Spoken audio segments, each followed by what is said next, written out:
কোনো মানুষ যদি বিছানা যাওয়ার পরে ডান কাতে শোয়, ডান কাতে শুয়ে যদি একটা বাক্য 3 বার পড়ে, কয়বার?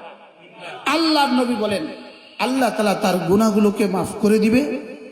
যদি পৃথিবীর শুরু দিন থেকে আজ পর্যন্ত বৃষ্টির যত ফোঁটা ছিল তত ফোঁটার সংখ্যা বরাবর,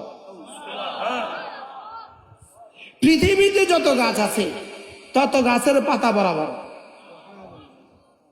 কি শুনলেন? এরপরে রাসূল বলেন পৃথিবীতে যত ধূলিকণা আছে তত ধূলিকণা বরাবর। এবার এত গুনাহ কার কার আছে? কোন মুমিনের এত গুনাহ আছে?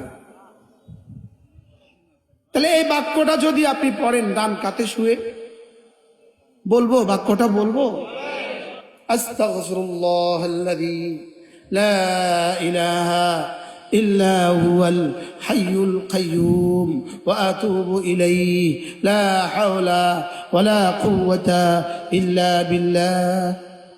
আজ থেকে পড়বো তো? বলেন ইনশাআল্লাহ। রাসূল জীবনে যখন যা করেছেন বলেন, আমিও আমার জীবনে তখন তা করব। বলেন ইনশাআল্লাহ। আল্লাহ তাআলা এই মাদ্রাসাকে কবুল করেন।